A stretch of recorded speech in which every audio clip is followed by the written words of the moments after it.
The advice and opinions expressed by the host of Autism Live and her guests are meant solely as suggestion and should not be in any way construed as child-specific advice. Any choices you make in determining your child's treatment are completely at your own discretion.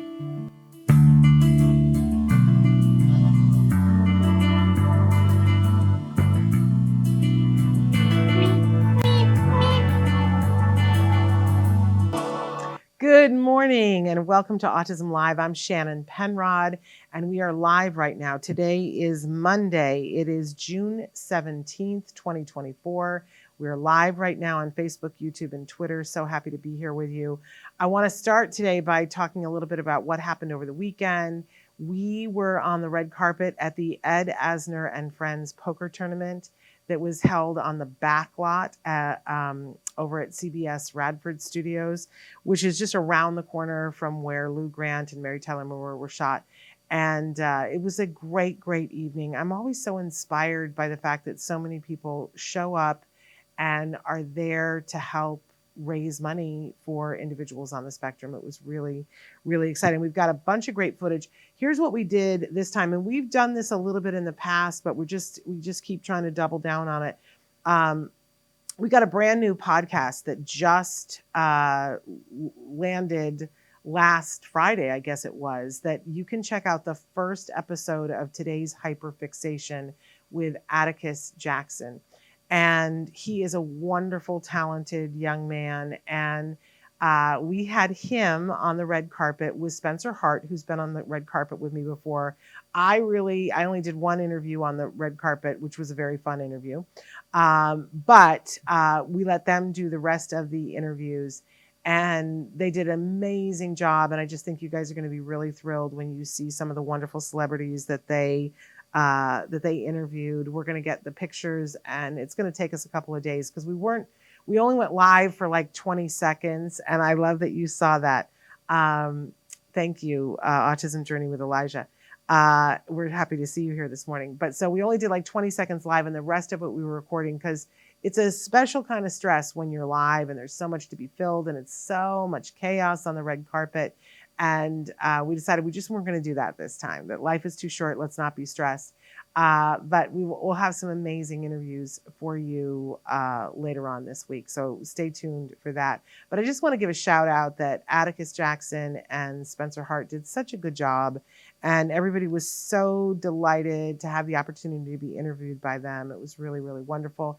And the poker tournament was absolutely fabulous. What a great showing.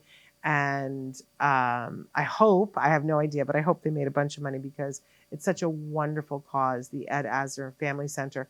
I don't know if the whole online auction is over, but you should definitely go to Ed Asner Family Center. It's teafc.org and check out because they had some amazing things that they were auctioning off. They always have very generously have a bed that they auction off from Plush Beds. And I got to speak to the owner because I previously won one of those plush beds. We're going to have them on the show because sleep is important, as you all know. And I think that they make the best bed on the market, especially if you have allergies and other concerns of that nature. Wonderful, wonderful bed. It's what I'm sleeping on, and it's absolutely brilliant.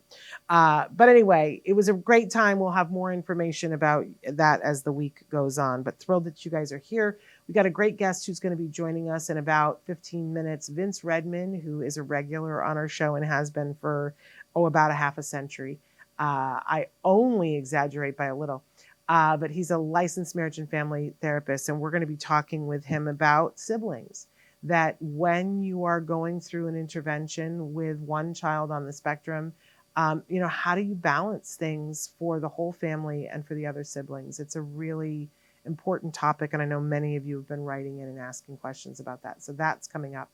But first, we're gonna do a little business here. Want to remind you that we're live right now on Facebook, YouTube, and Twitter as Autism Journey with Elijah is writing in. You can do that too. We can interact in real time, which is honestly my favorite thing, right? When I get an opportunity to talk with you guys, you can ask questions about anything of me or of Vince, or a question for somebody who's not here. We hope that there'll be something that we're talking about that will be important to you. But if there are other things that are more pressing, feel free to jump in and say what you would like us to be talking about. I know that last week somebody wrote in and said, Shannon, I wish you'd do a whole show on 504s. So that's what we're doing on Wednesday. I went ahead and put that on the schedule. I'm doing a whole parent-to-parent talk about 504 plans on Wednesday. See, when you ask, we try to give it to you. I always used to say that I gave up mind reading to be the mom of someone on the spectrum. So tell me what you need, right? Because I gave up mind reading.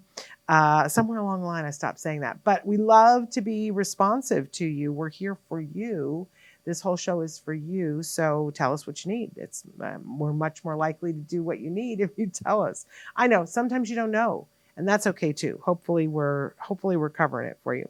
But don't forget that the show, we're live right now, and the show will be available in this format, picture and sound, on YouTube. We have a very robust YouTube channel. But then it will podcast and be available as an audio podcast to any of you that are interested in taking us with you in the car or on a walk. It is a free download wherever you get your podcasts. We're very proud of that. We've been doing that for 14 years. And we hope that that's of help to you. Now, some of you have written in and said, hey, I'm doing other things while I'm listening to the podcast, and it kind of gets in the way when there are advertisers.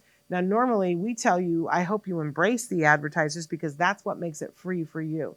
But if that's getting in the way for you, some of you have written and said, I'd rather pay a little bit per month to be able to have it with no advertising. So we made that happen for you. You can go to glow.fm/autism-live. And when you go there, it's $5 a month. It's even cheaper if you do it across a year, right?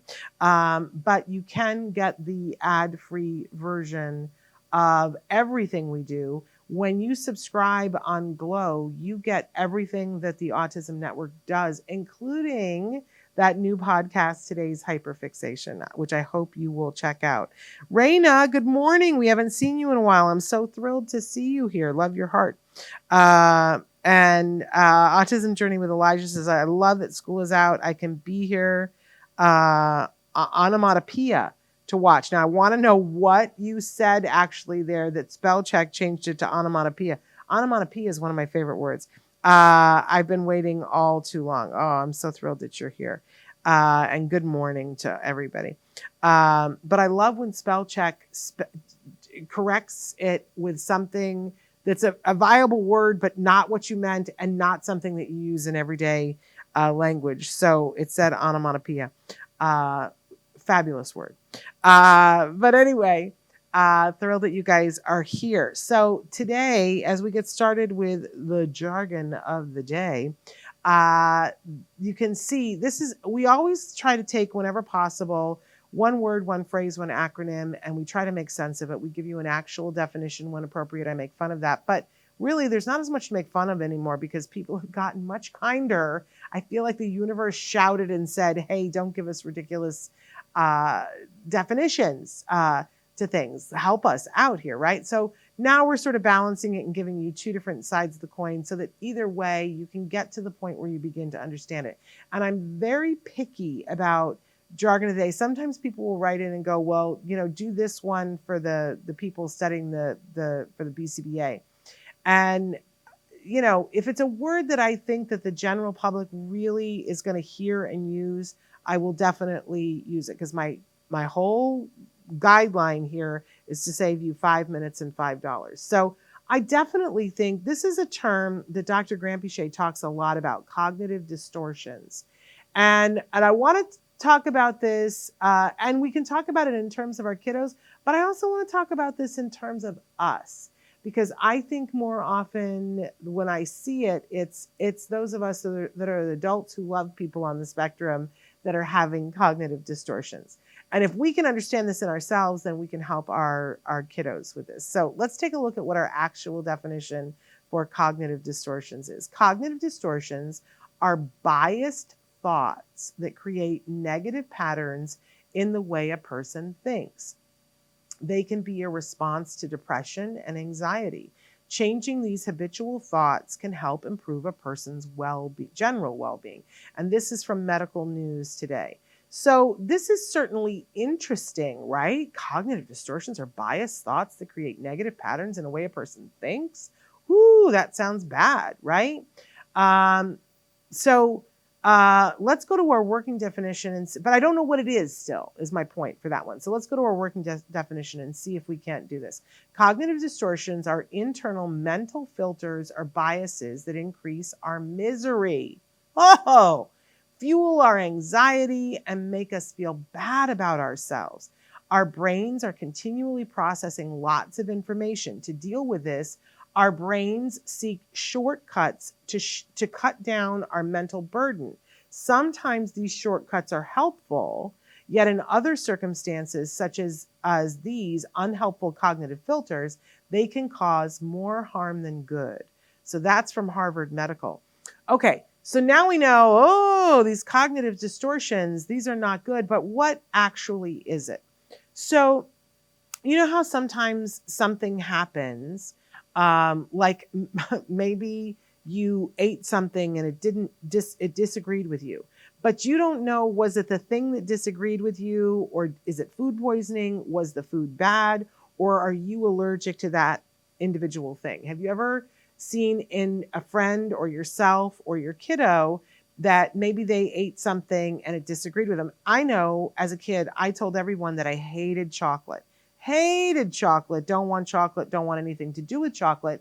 And that was because I had eaten chocolate and gotten sick. Now, it turns out I am allergic to chocolate.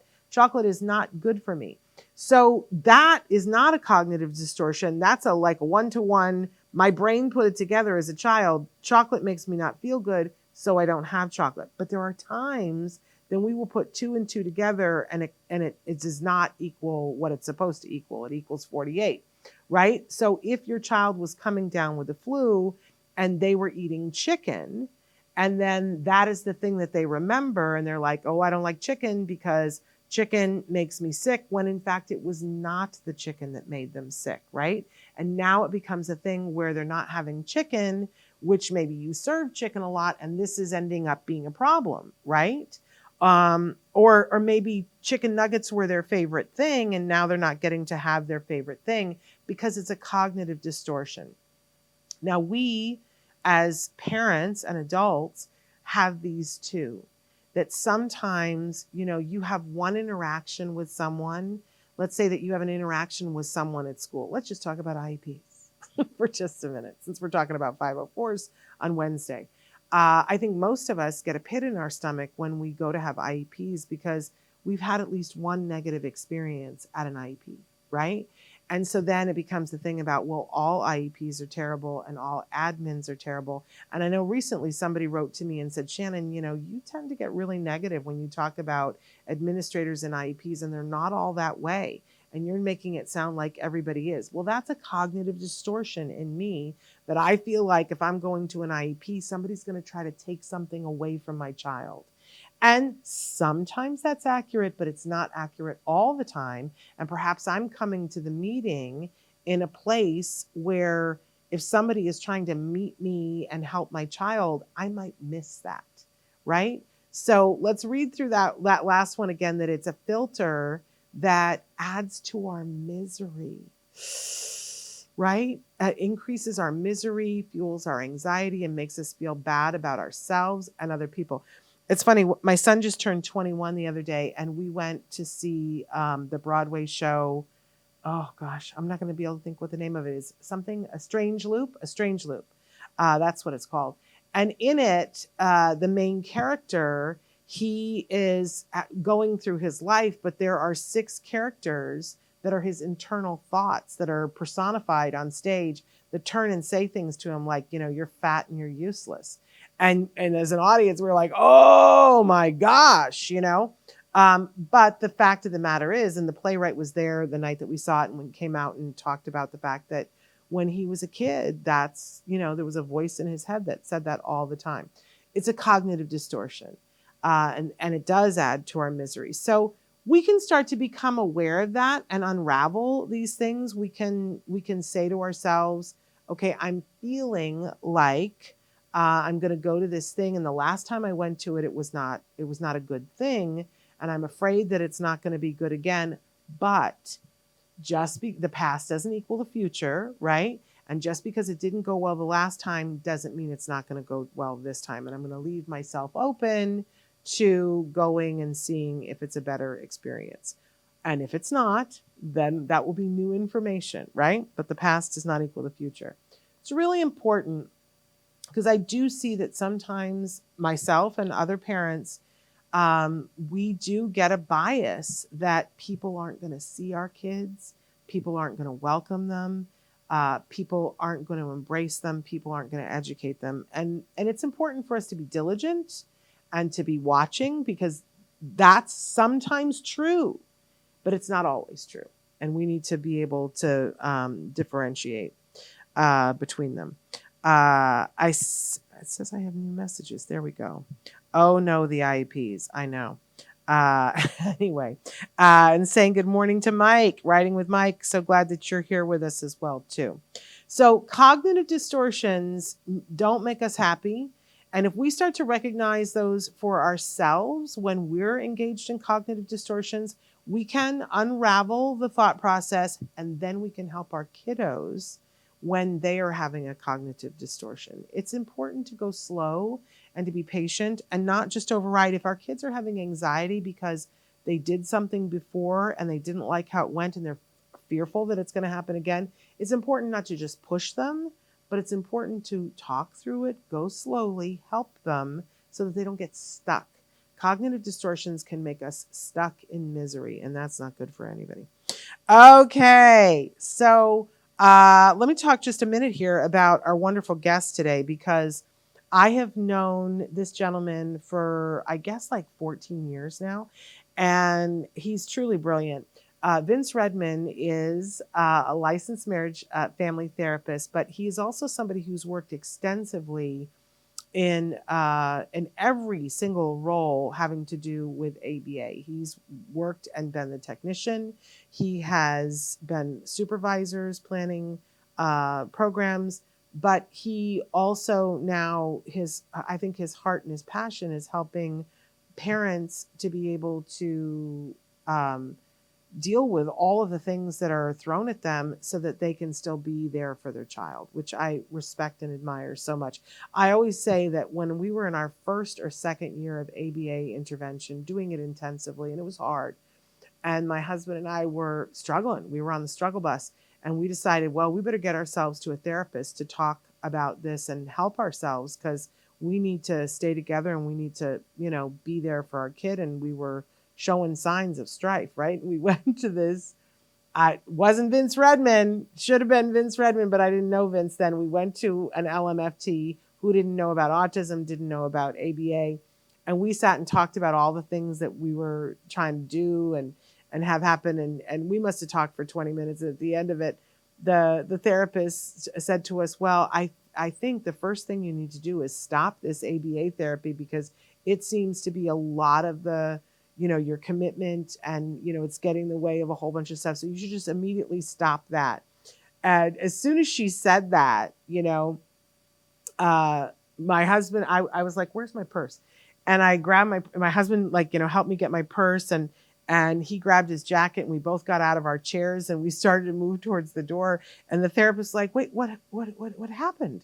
Where are you going? And we said, oh no, we're if that's your advice, no, thank you. We're out of here.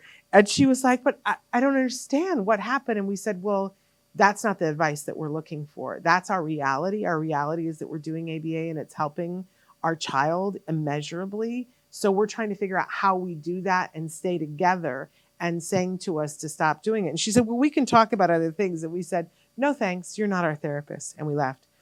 And I think she's still sitting there stunned. But that kind of thing wouldn't happen with Vince Redmond. This is my point, because he gets it. He understands what parents are trying to do. He understands how important showing up for our kids is to us, and wants to be there to help us to be able to do that in a way that is positive and that we take care of ourselves. I call him the grand poobah of self-care. And we're going to talk about siblings today, but I'm sure he'll talk about self-care too. So without further ado, let's get Vince Redmond back in here. Vince, how are you, sir? He was I'm there. coming. There he There is. we are. I'm good. How are you? I'm good. Did you have a good Father's Day? I did. Just really casual, really slow, so that was perfect. Well, I'm so glad because you are a good and proud dad on top of everything else, and a good son too. Well, thank you. I'll ask my dad if he agrees. I'm sure that he does. Vince, we're so grateful to have you here. You also, in addition to being an LMFT with a private practice, you also work for the Center for Autism and Related Disorders. In fact, you and I work very closely together. Tell people Correct. what your job title at CARD is. At CARD, I'm the Director of Safety and Family Services. So I oversee not only the safety and welfare of all the centers and the offices to make sure that, that they're being taken care of, that the centers are safe, making sure we have protocols and practices in place, in case there's, an emergency, a natural disaster, things of that nature, but also to make sure that we have policies and procedures to keep the safety of the employees as well. But the main part of my job is, as you had mentioned in your intro, is taking care of families that are going through the journey of ABA. How do we support them? How do we engage with them? How do we give them more education, more? Sometimes it's just, how do we give them some emotional support? How do we give them, as you had mentioned with your experience in a relationship as you're going through ABA, how do we support the couple? How do we support them to make sure that they're going to be strong so that ABA is going to get the most results that is possible for their child? Yeah, and nobody does that better than you, Vince. And I have to say, I don't know that I've talked about this much on the show, even though it's been 9 months. That when Dr. Grant Pichet repurchased CARD, I started working again for CARD, and I'm back in my old role of Director of Parent Relations. And that Vince and I work very closely together because we put together a program for parents who are starting at CARD. It's a new orientation program, and we do that on a weekly basis. And that has been a really fun and exciting thing for me to work with you on that. And you make all things possible, Vince. You got to take a little bit of time off last week, and you came back, and I said, Vince, I just want you to know we value you, and you get to take time off whenever but you were missed. Thank you. No, and I agree. I think the program that we've designed for incoming families has been wonderful. Not only we're able to give them more support in education, but I think they feel heard. They're starting to get their questions answered. They feel that they're in a place where it's going to be, it's going to be collaborative. It's going to be together, right? We're in this journey together, and that they play a vital part in that, right? We're constantly talking to them about speak up, ask your questions, collaborate, give us some ideas. Your ideas are wonderful. We want to take those. And I think that strips away some of their early anxieties that might still have been there if we didn't do this. And, as you had mentioned, I'm super proud of the program that we've developed and put together, because it's been kind of a working idea that we've had for many, many years. And the fact that we've actually put it into play now, and we actually have gotten a lot of great results from it. Extremely proud and looking forward to continuing to develop more supports for families along the way. We've kind of now have the onboarding and the beginning supports. Now we look at what are some of the ongoing supports that we can give them. And it's exciting. It really is. And it was funny because we were just at the Ed Asner poker tournament on Saturday, and three of the people that were there, they were the Shepherd family was there. So Logan Shepherd was there, and I got to see his mom and his dad. And when people ask me, it's so funny. When we started at CARD, I was so worried that I wasn't doing enough, and that I wasn't learning enough, and that I wasn't getting enough done. But then when we look back on how much progress we made, people always asked me, like, what helped you? Like, what helped you to get the most out of CARD? And one of the things that I would always refer to is that the shepherds who had already gone through this intervention were parents who sat down with me and said, they're going to say this, and you need to know that you need to do what they say, because And I remember when they said to me, you know, they're going to recommend a 40-hour program and you're going to go, he's 2.5. That's crazy. And they were like, yeah, but here's why it's crazy good. And I heard it from a parent. So it was always important to me that like everybody had the opportunity that I got from the Shepherds. And I feel like we make that happen on a weekly basis now. But it never would have happened without you, Vince. I would have been talking about it. And I had a little bit of an idea that you came and it was like poof, and it just happened within days. So I owe you big time. And it's just such a pleasure to work on a team with you always. I think we have the dynamic between you, me, and Lisa, yes, where we're able to look at situations in all different ways, right? So like you're saying, parent to parent, having a parent yourself really speak to the family, the scare, the fear, you know it intimately as they do, and being able to tell them, this is going to scare you. This is what you're going to say. This is what you're going to think.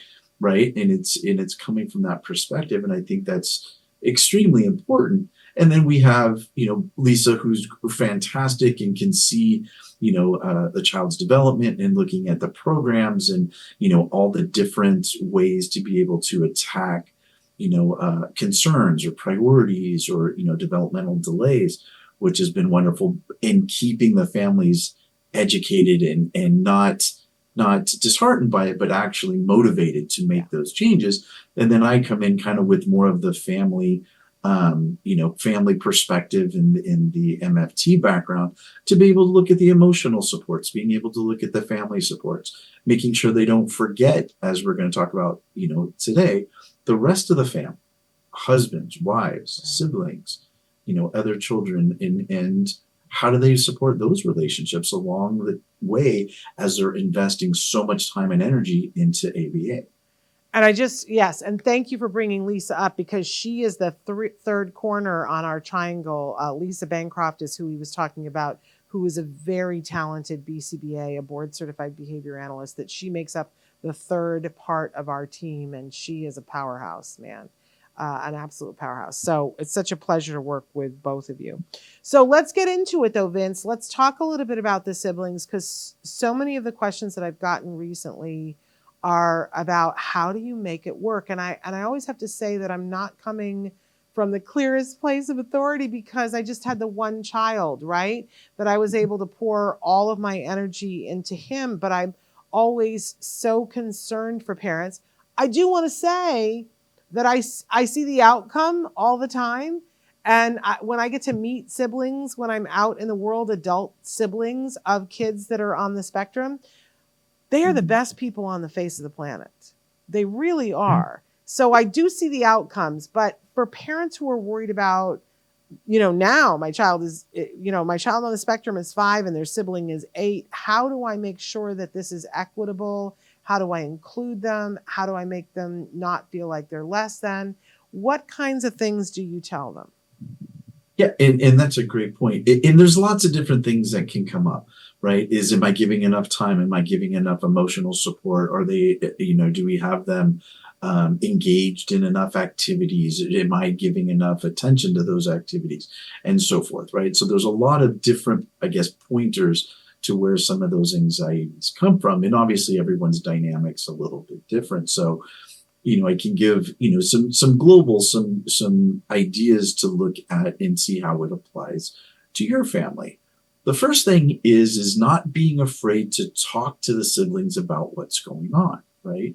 When they're old enough, usually 5, 6 years old, you can start to explain to them, why little Johnny has people come to work with him or why he goes to a special school or center to get help, right? It's to help him talk. It's to help him smile. It's to help him have fun. It's to help him teach him how to play, right? Obviously, the different levels of explanation will depend on how old the sibling is and how much they're able to understand. But being able to communicate that to them, that they are noticing a difference in what they do versus what the patient does, I think is important because they're going to have questions. They just might not know how to ask it. They might not know what's going on. So as early as I can think, we want to make sure that we start talking to them about it. This is where Johnny goes to learn how to talk. This is where Johnny goes to learn how to, play with toys more appropriately, and so forth, right? To be able to ask for breaks and those types of things. So I think there's a lot to be said about starting to include the siblings as early as possible. Now, back in the day when we did mostly home therapy, right? We highly encourage using the siblings in treatment. We would use them for play dates. We would use them to teach play skills and social skills and precursor skills such as waiting and asking for help and those types of things. We would bring in the siblings so that they felt a part of it. They felt a part of the program. So those programs that are at home or maybe in the community, I highly recommend that. Bring the siblings in. Bring them in an appropriate way so that they can be a part of it. It makes them feel a part of it. It makes them feel a part of all the energies and all the resources that are being given to their sibling, right? Yeah. Now, it's a little bit different when they're at the center but that doesn't mean we can't include them, at least knowledge-wise, right? Letting them know why they're going there and what it's there for, right? It's not just a drop-off, pick-off. Let's not talk to the kids. The siblings have questions. They will always have questions. And as they continue to age, we want to continue to add more information for them. So that's the first thing. Yeah. I want to ask a little bit about what I've heard from a lot of siblings, and sometimes from siblings that are still young now, but I hear it when I talk to adult siblings and I say, what was the hardest part? That it seems like across the board that the hardest part is that there's two sets of rules, that there's one set of rules for them and one set of rules for the kiddo on the autism spectrum. Right. Now, again, I never had to deal with this as a parent, that, we just had GEM rules and we weren't comparing it to other things. But I always feel like, why are there two sets of rules? And I don't know whether I'm just being naive about this, but it seems like that there are some things that they let slide because the kiddo on the spectrum, they're like, well, they're on the spectrum, so I'm not going to expect the same amount from them.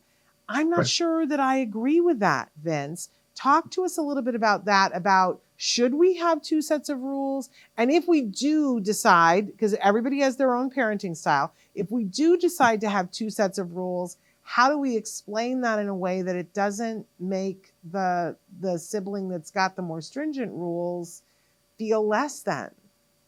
Right. And again, I think it's individualized for the families. Now, overall, should there be two sets of rules? That's a pretty big question, because there's multiple answers. There's yes and no, right? I would think, a lot of the times when we're looking at just strict behavior things at home, you look for constancy, you look for consistency. You want it to be the same as much as possible. However, we have to remember that our kids develop differently, right? So if we're working on lying, or we're working on, what's socially appropriate to say and not say, your neurotypically developing child's going to understand it faster than the child on the spectrum. So sometimes for an example, I'll just give you an example of cursing, right? Sometimes we use planned extinction if they're using it for attention for the child that's receiving services. So they say a bad word and we're taught to just not look at, not give any response to it. And continue on and then redirect them to another activity and move on. Versus if their sibling said it, we'd be like, hey, no, you need to, right? And we would have some predetermined consequence for it. That might seem unfair, right? However, we have to remember, one's learning it, the other one already knows the social ramifications and understands the inappropriateness to it. So that might be an example of where there might be two different, I don't know if that's sets of rules or just the way we respond to it. Now, let's pair that to what I said earlier, right? It's important, it's vital, it's essential that we talk to the sibling about why there is a difference in that particular response. Why are we responding differently? And we need to tell them this. Johnny is saying this because it's to get attention. So what we're going to do is we're not going to give him the attention, and that's going to make the behavior go down, right? We can be very simplistic in showing the sibling why we're responding the way they are, because we want them to respond the same way if Johnny says something to them, right? Yeah. But this inclusion, this bringing them in, the teaching them why there's a difference between a response, that why we're responding this way with them and why we're responding this way with the sibling, is important to tell them so that they understand why. They understand that this is a result of trying to get them to learn, getting them to change their behaviors. This is shaping their behaviors so that it gets to the preferred behavior, just like we do with the sibling. And that's such an important point, Vince. I love that, making sure that they understand what the difference is. Now, I was the middle child of 3 kids, and what we were told all the time, all 3 of us had different sets of rules, but it was tied to age. And what was interesting was that there were some things that you could do if you were older that you couldn't do, vice versa. But then you also got certain privileges too. And it made it fair. And I know Dr. Granpeesheh always talks about it being fair. So is there a way that we can go the extra mile and make sure that if the older child, or any child, I guess, if there's 2 sets of rules and one child, when they curse, we ignore, and the other child, we say, hey, there are consequences for that, wouldn't it also be true that there would be, because they are able to do other things, that there would be pluses to that? Things that you can do that the other sibling can't do because you have the different set of rules. Absolutely. And you bring up a great point in that anytime we are looking at changing behaviors or dealing with behaviors, we tend to sometimes over focus on what the negative consequence is going to be, right? What are they going to lose, or what privilege are they going to lose, or what toy is going to be taken away, or what timeout, how long their timeout is going to be, right? We're looking always at the negative part of it, but we're forgetting that how do we reinforce behaviors? How do we maintain the behaviors that we want, right? Yeah. How do we give more freedoms? How do we give more privileges? How do we give more attention to the things that the child is doing well, right? So oftentimes when the sibling responds in we would say based on the behavior intervention plan, the child that we're working with maybe curses out, and then the sibling responds the way we ask them to based on the behavior plan. We want to reinforce them for that, not just let it go. Okay, they did it right. Let's move on. We want to take the sibling aside and say, that was great that you didn't let that bother you. You looked away, you walked away, or you then redirected into playing, or redirected into just putting your head down and coloring. That was fantastic. Good for you, because now Johnny's not going to do it as much because he sees that he didn't get attention from you. High five. Good job. Right? And now we're giving them praise. We're giving them, specific attention for doing the right things. And I think that's important for siblings throughout, because what happens oftentimes in ABA programs, we're really hyper-focused on the child that we're working with, on the things they're doing right, the things that we're doing that we want to shift and change and shape.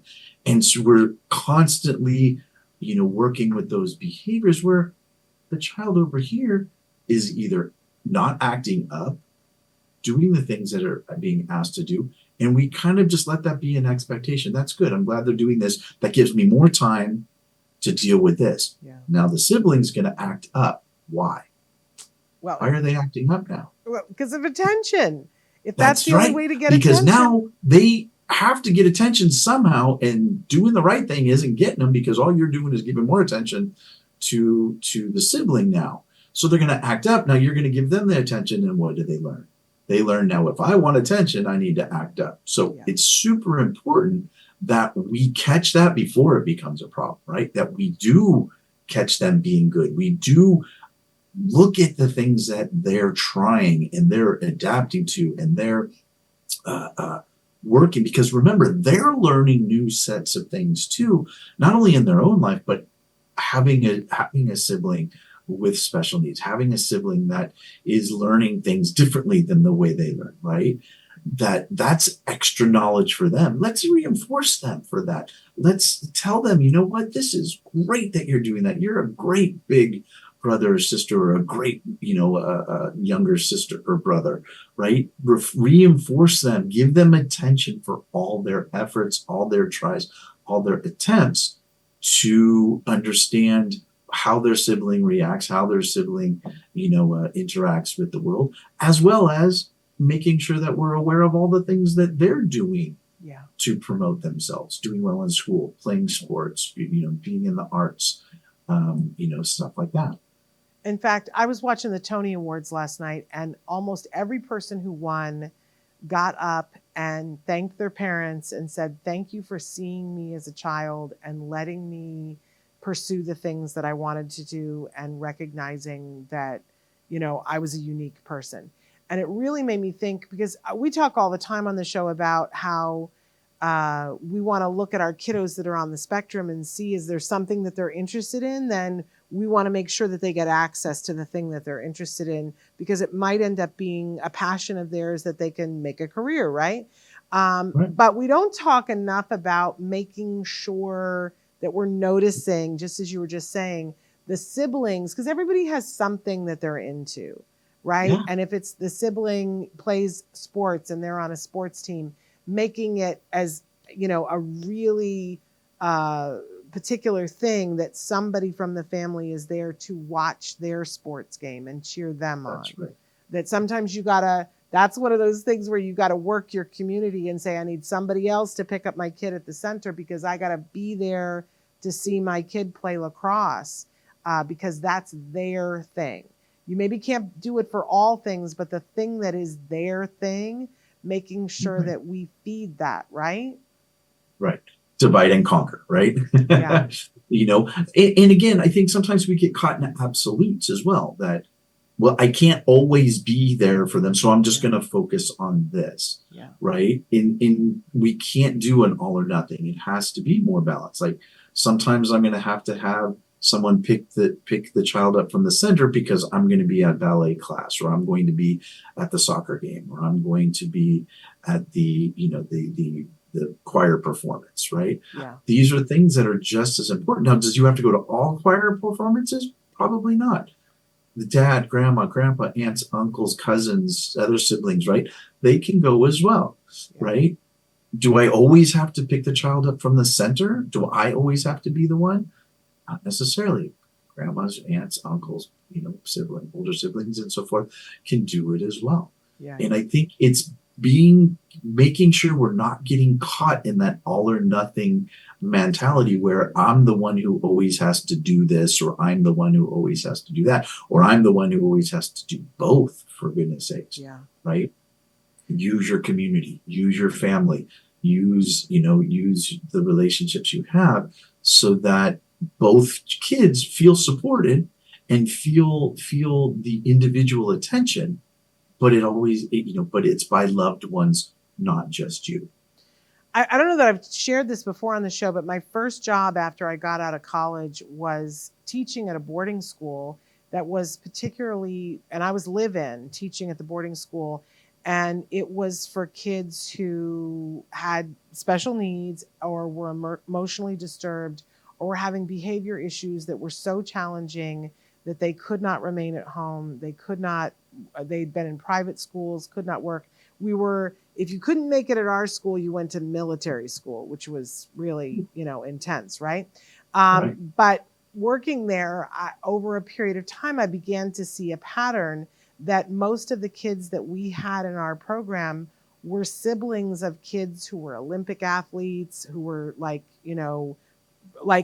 really doing off the chart well. And we would have group sessions with all of our kids outside of classrooms, where they would talk about, I'm the sibling, I don't get any attention unless I burn down a building, which some of them had done, So I do think it's critical that piece you were saying about the attention, we need to make sure we're giving attention, or they will find other ways to get the attention. And boy, I saw that front row center, that what it's like when kids are the kid in the family who's not getting the attention. It's not a good scenario. And as a family, you're training yourself by immersing them early and educating them early about what's the differences and what's happening.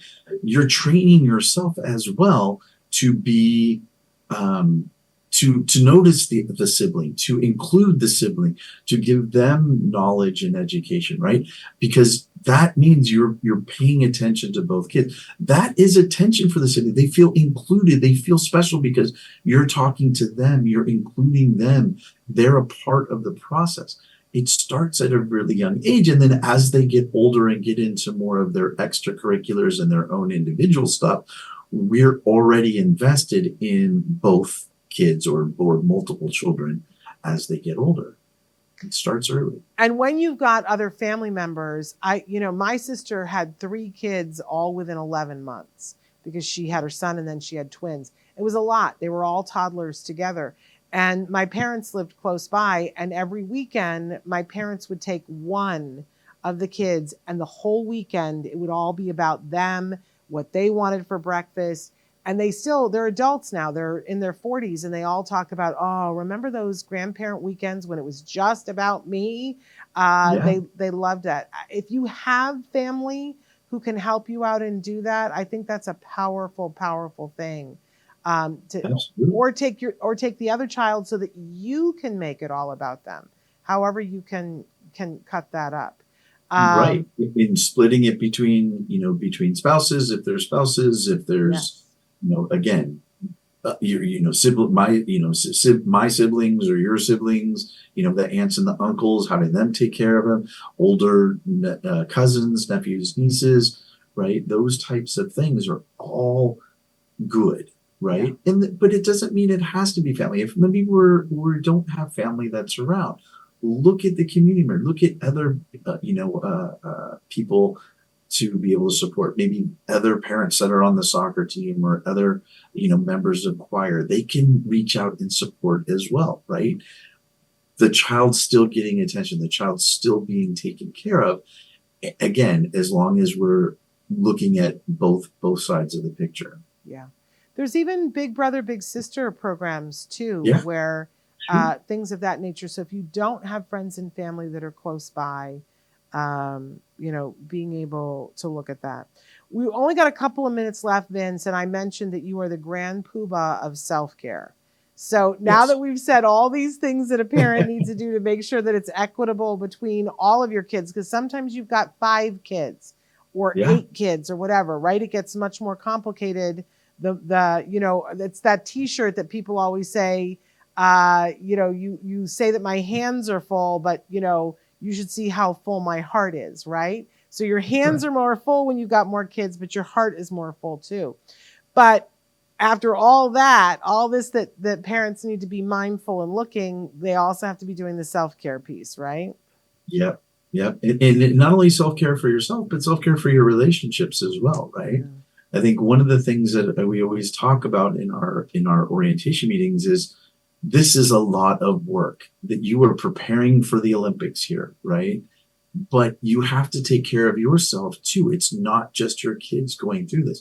You're going through it. The family's going through it, right? Everyone's going through major adjustments in how life is going to be moving forward. How do we do that? By taking care of ourselves along the way, right? I think the one thing we immediately sacrifice as we're caring for others is ourselves. That we are the sacrificial lambs when we're trying to, do the best for our family, do the best for our kids, do the best for our wives and husbands, right? Doing the best for our church, our community. We sacrifice the things that bring us joy, the things that bring us relaxation. And we can't do that because if we become weak, we become ill, we become sick, we become unstable, the house that are upon us will also struggle as well. So one of the things I always talk about is that we have to do at least a half an hour a day of self-care. Now I know, when am I going to do that? Right? One question that quickly comes up is, I don't have time. I get up, we go to school, we're prepared, and then this, and then we do that therapy, and we do this therapy, we do this, and I got dinner, and I know it. We know we're busy. We have to treat self-care just like another appointment. We have to schedule it in. Don't just wait for an open time to do self-care, because there really isn't any open time. Open times are always going to be filled by somebody else's needs. You have to schedule that time for yourself. Now, does it have to be 30 minutes in a row? No. It could be 2:15. And again, 30 is minimum. It's not a maximum. It's a minimum. So maybe it's 2 15-minute breaks that you give yourself, where you just close out the world, close your eyes and meditate. Listen to some music. Garden in the garden. Taking a walk. Going for a swim. Riding a bike. Reading a book. Reading some good poetry.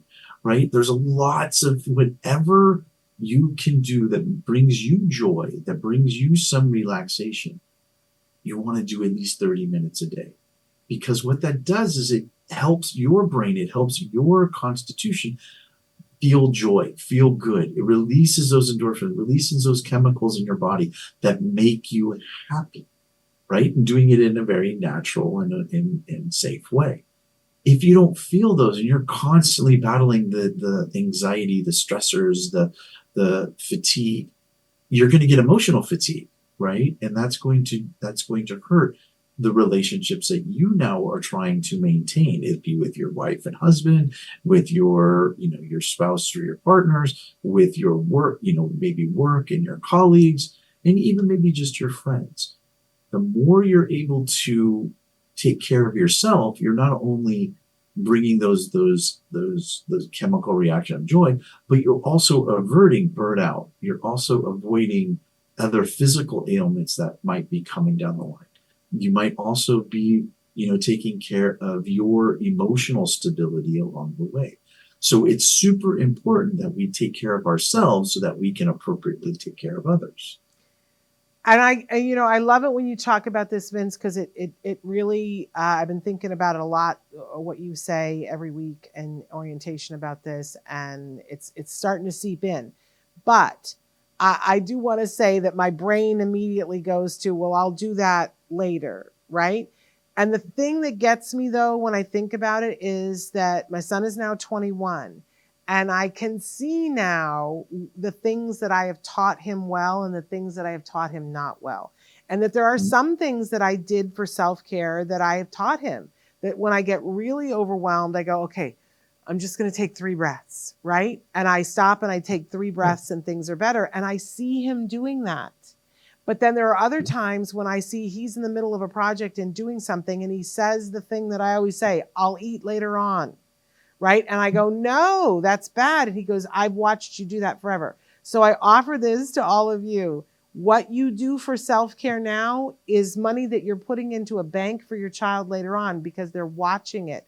They're learning it. You're modeling the behavior. So if you won't do it for yourself, So and if you won't do it so that because it's very hard to get our hands around the fact that we're actually doing it so that we'll still be here to help our kids. But in the moment, it doesn't feel like that, right? Right. But if you won't do it for any of those reasons, do it so that you're teaching your child how to do self-care.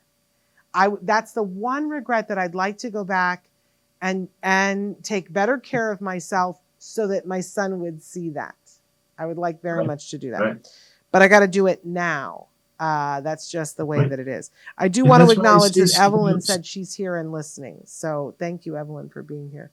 I'm sorry, did I interrupt you, Vince? No, and my final thought was, again, as I mentioned, that's why it's important to schedule it. Yeah. Schedule it like an appointment, because you were so good about fulfilling your appointments and doing your appointments, right? That it will just turn into a part of your schedule. And that will be super important. Vince, you are amazing. And we are so lucky to have you. And I'm so lucky to have you in my life, to have you here on the show, and then to get to work with you on a weekly basis is a really wonderful thing. You are a gift to humanity, sir. Well, thank you. Thank you. You are as well. Please give my love to your whole family, and I have a meeting with you later. I'll talk to you later. Sounds good. All right, you Thank take you, everyone. care. It was great to be here. Thank you so much, Vince. Bye-bye. And Vince will be back on a semi-regular basis, so you can look forward to him being here as well. I want to give you a couple of notes about the show the rest of this week. Tomorrow, we have Dr. Doreen Grampiche for Ask Dr. Doreen, and we're talking about the all-important topic about when do you push your child, right? And when is too much to push? So often, I know I had this question early on. I would be like, well, he's not able to do this right now. Is that because he's on the autism spectrum? And I should not be trying to push him to be able to do that because that's just who he is? Or is this something that he just doesn't know how to do this because he didn't learn it? And so we should be gently pushing for him to learn that. It can really get you in a conundrum as a parent. So we're going to be talking about that. But she's also going to be answering questions from all of you around the world. So you won't want to miss that. Now, on Wednesday, we're doing a special parent to parent. This was requested by a viewer last week, just about 504s, about what a 504 is. And really my top 10 things that I think everybody needs to know about 504s that I didn't learn just being around. So hopefully that will prove important to you guys. Then on Thursday, we're continuing to do our best of series for Autism Live on Thursdays. So we've got that interview that we did with Shane Newmeyer. And honestly, I got to say, I think it's one of the most important interviews that I've done in the 14 years that we've been doing interviews. So if you miss that, I hope that you will tune in to see my conversation with Shane. I think it's an important conversation. Then on Friday, we are going to do the best of Ask Dr. Doreen, and she's going to be talking about making it fair. This is the thing. I keep saying I'm going to make hats or t-shirts or something. It has to be fair that when we're working with individuals on the autism spectrum, whether you're doing ABA or you're doing something else, whatever you are doing with them, it needs to be fair. I know there's so much controversy swirling about how do we work with individuals on the autism spectrum? And we can delve into a whole bunch of things, but I love that Dr. Grampiche's message is, well, it needs to be fair. And I think we all have a basic understanding of when something is fair versus when something isn't, right? And that if it feels like it's not fair, we need to stop and make it fair because that's the right thing to do. I really love it when she talks about this topic and gives us really good advice about this. So that's Friday's episode, which, so it's a very special week. We're really excited about a lot of the things that are coming up. We also, at the Ed Asner Poker Tournament, talked to a bunch of people that I want to make sure that we bring them to be on the show. In fact, one of the people who was doing the interviews, like right next to us, who has a speech and language pathology practice, but also helps individuals with interviewing for jobs and things of that nature. I'm so excited to welcome them to the show. So many, many people that we met at the poker tournament that we were like, well, we got to get these people on the show. So all of that will be coming up. But don't forget, tomorrow, Ask Dr. Doreen. It'll be live, and we look forward to being a part of that conversation. I want to thank everybody who was here today, everybody who wrote in, and thank Chris Desmond for the amazing job that he does.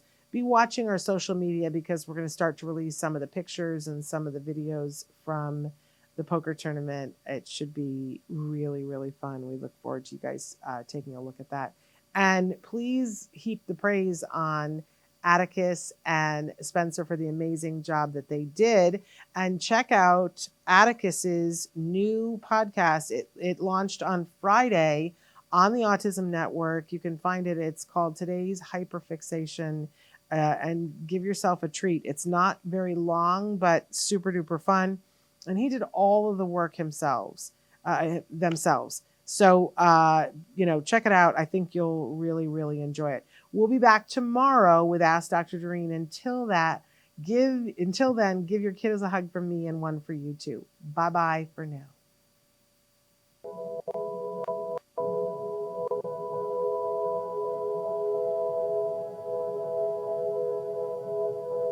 If you found anything helpful in this video, please give us a like. In fact, make sure that you smash that subscribe button on YouTube and give us a like on Facebook.